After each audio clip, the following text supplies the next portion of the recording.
بسم الله muuqaalka maanta aan idin sido muuqaaladii hore waa uu ka duwan yahay 24 saac ee ugu dambeysay haddii aysan ka badneen waxaan ku sugnaa mid ka mid ah isbitaalada ku yaala xaafad Disley ee lagu magacaabo Al-Amin Hospital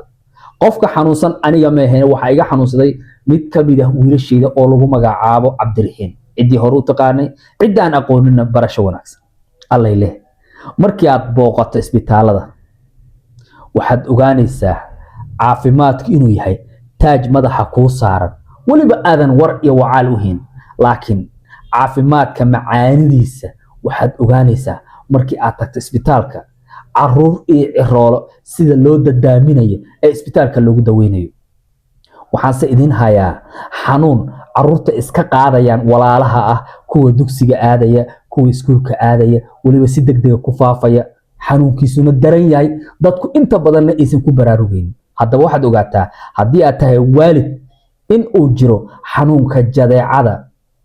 aadna u fudud yahay in caruurta aad dhashay ay mar kaliya isqaadsiyaan calaamadaha lagu gartase wuxuu kaga siman yahay ama kala mid yahay kii hergab ahaa wuu cabursamaa cunugi wuu qufacaa duuf ama diif midka u taqaanaa ka socdo inta sadad aragta calaamadaha waalidkan waalidiinta Soomaaliyeedna waa sheequl kulli dhamaanteen waxaynu nahay dhaqaatiir cunuga hadaan calaamadaha hergabka ku aragno ama waxaan siinaa malab iyo waxyaabo kale oo daawada isugu darnaa ama waxaan soo gadnaa flugon iyo qandho jibiye intaas siinaa iyo qalajiye aniga kamid ah calaamadaha lagu garto iyo sida aad kaga badbaadi karto iyo cunuga ka qaada sida kuwa kale aad kaga badbaadi karto ilaahay badbaadiye aad ku kala ilaalin karto ayaan soo kala wadaagaya guud ahaan intaas muuqaalka u guda galin hadii ay tahay booqashadaadii ugu horeysay waxaynu si xushmad ku dhigaantay kaga codsana walaal inaad maanta nagu soo biirtaan oo aad channelka subscribe inoo saartaan sidoo kale waxaynu si xushmad ku dhigaantay kaga codsanayaa qof walba muuqaalka daawanaya bal inuu laagta iyo shaad soo keendartaan si guud ahaan muuqaalka uu gaaro waalidiinta Soomaaliyeed ee caruurta haysta ee ku nool guud ahaan dalka Kenya gaar ahaan magaalada Nairobi aan dhahnay haddaba wiilkayga calaamadihii hergabka ayaan ku arkay laakiin xanuunkiisu wuxuu ahaa jadeeco waalidiinta Soomaaliyeedna inta badan ayaaba dhaqaatiir dar alle ugu sameeyeen ilaan waalidkaaga sidii kula soo dhaqmeen ayaad caruurtaada oo dhaqmaysaa maalmihii ugu dambeysay hergab ayaa reerka dhan horta soo asiibay wiilkeygii ana ugu dambeeyay qofka hergabka hayay wiilkii markuu waxaan ku arkay duuf qufac badan iyo qandho waxaan sir alla ilaahay wiilka hergab ahaa flugon intaas la eg qandho jibiye meelahan ay taalaad waa intu si lahaybay qandho jibiye iyo flugon iyo aan soo gatay waasi markii aan maalintii habeenkii aan siiyay subaxeeda aan siiyay ee qandho yar hayso qandho jibiye markaas qandhaha uu ka jawaab maroob aan galbihi markii la gaaray aan waxaan ku arkay wiilka halahan nabar kaga yaalo sideedaba baasha liraa jadeecadana qofka cunuga nabra ayaa ka soo baxa oo calaamadaha lagu garta ay qayb ka tahay qaarna gudaha ay ugu soo baxday waa halis hadii lagu garan waayo xataa caruurtu waxay halis u yihiin inay u dhintaan haddaba nabarkii markii aan arkay waxa oo cunugu hergabku waxa u dheer ilaa anaga dhaqaatiir isku ah hergabku waxa u dheer kii aha bahal gooryaana ku kacsan caruurtu markuu gooryan ku kacsan yahay waxa lagu gartaa marka qaar nabra ayaa ka soo baxo bis waxa oo wiilka waxa hayo gooryaana ku kacsan marka waxa jirta sharoobo aydan one time ah waalidiinta aad u yaqaanay dhalinyarada aan gursan iyo sheekada shaqo kuma laha waalidka caruurta haysta yaqaan sharoobadaas waxa la siiyaa caruurta waaga markii uu bariyo intaysan wax cuntaa cunin gooryaanka ayaa loo dhigaa ilaa waa baahan yahay waa caag yar ku jirta ama dhalinyar hal mar ayaa ilmaha la siiyaa saacad ama 2 saac kadib waxa la siiyaa cuntada bis habeenkii sidaan ku seexanay subaxiyaan soo toosnay cunuga markuu wuxuu bilaabay matag waxa la yiraahdaa ninka ragga ah ama wiil yar ha ahaado ama nin weyn ha ahaado gabadha ha yaraato ama ha weynaato gabadha intay u gagsan kartaa ama u dul qaadan karto mataga ninka ragga uma dul qaadan karo ninka ragga 2 mar hadoo mantago ama wiil yar ha ahaado oo 5 jir ah ama 20 jir ha ahaado 2 mar oo isku xigta doo mantago waxa waaye waa u dhamaato dhulku yaalaa wuxuu u baahay in filim booynigu xiro halka gabadha haday 5 jeer 4 jeer mantagta xataa aysan difaaceeda wax u dhimaynin macnaheeda kama wadno in aan nacayb gaar ah nacabnahay gabdhaha sidaa ha u fahmina gabdhaha iyo wiilashu way siman yihiin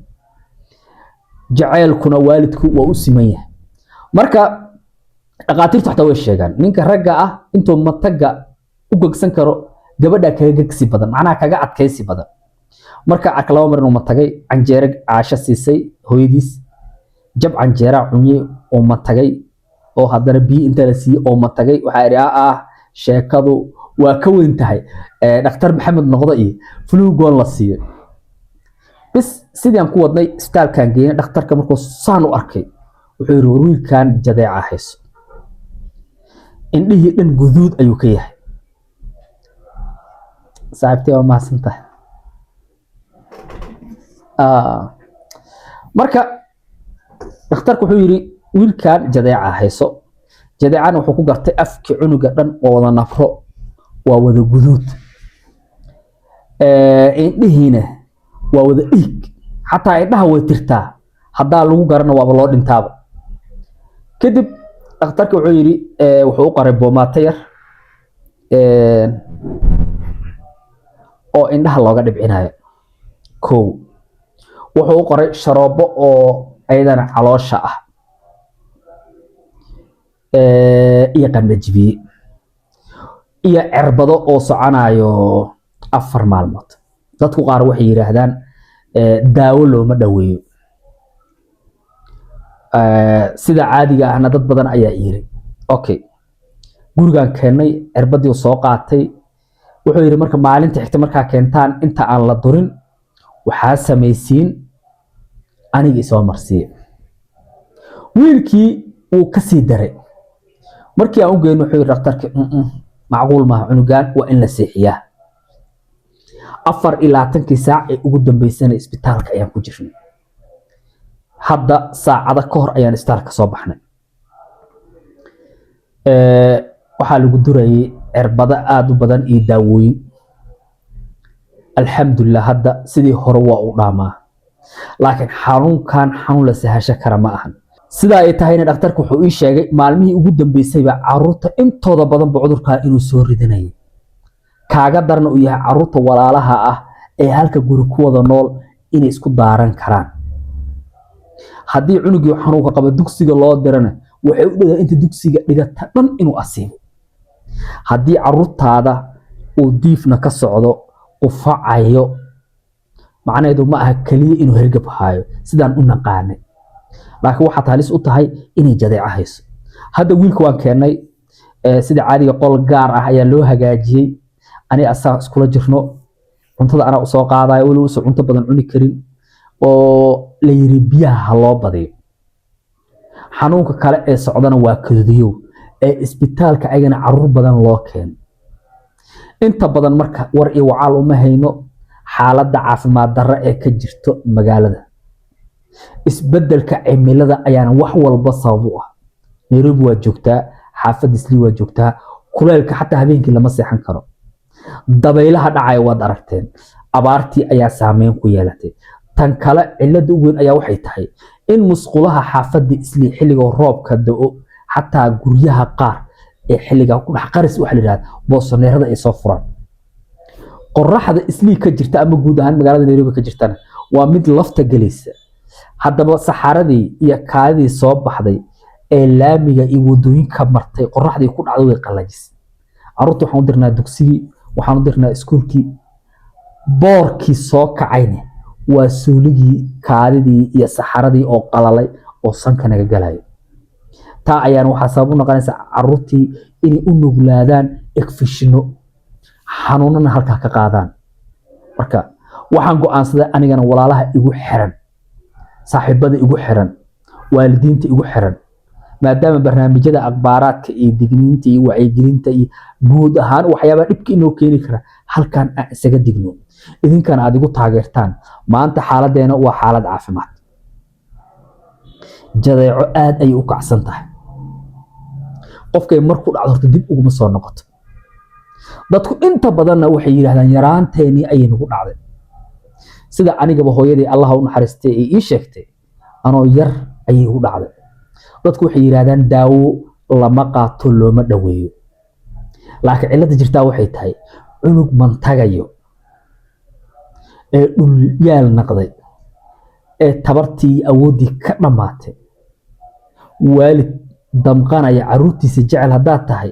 suurtagal ma noqon kartaa inaad tiraahdo waxaa la yiri isbitaal lama geeyo waa inaan guriga ku haystaa cunuga haddii haaf caanaa haddii uu cabo oo soo celiyo cunugaas daa tira gurigan ku haysanayaa suurtagal ma tahay geeridu waa xaq waqtigeedana timaadaaye dadaal xumis waa qaade dadaalkus waa lama huraane haddaa tira gurigan ku haysanayaa cunugaas ma noolaan karaa marka waxaan leeyahay istaalada hala tago hana la taxadaro waxyaabaha carafta way dhibaana la yiri suugada waa dhibaysaa saliida badan way dhibaysaa Allahu musta'an way badan yihiin waxyaabaha laga ilaalinayo marka waalidka la tasho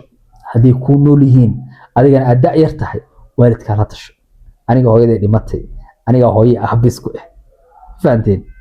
marka waalidku mas'uuliyad culus ayaa saaran labada xanuun ayaa xaafad isla weerar ku haya kaduudiyo iyo kii jadeeco marka ilaahay intuu xanuunsanna Allah ka caafiyo inta caafimaad qabtaan ilaahay caafimaadka u siyaadiyo wallahi caafimaadku waa taaj madaxa ku saaran laakiin isbitaalka marka tagto wax ka yaabiyo wax ka nixiyo wax ka daran baad ugu tagaysaa marka isbitaalka ayaan ku jirnay 24 saac ugu dambeysana saasa idinkaga maqnaa saaxiibayaal waalid hadii aad tahayna hala taxadaro wiilkan igu soo duceeyno ilaahay caafiyo inta xanuunsanna Allah caafiyo halkaas ayaan ku soo afmeeray guud ahaan muuqaaladeena ku talagal maanta haddii ista boqoshada ugu horeysay mar kale waxaan isoo xushmada ku dhaantay kaga codsan walaal inaad maanta nagu soo biirtaan oo aad channelka subscribe inoo saartaan sidoo kale waxaan isoo xushmada ku dhaantay kaga codsanayaa qof walba muuqaalka daawanaya bal inuu laagtay sharti soo keen dartaan si guud ahaan muuqaalkeena u gaar bulshada Soomaaliyeed muuqaalkan mid lamid ah assalaamu calaykum wa rahmatullaahi wa barakaatuh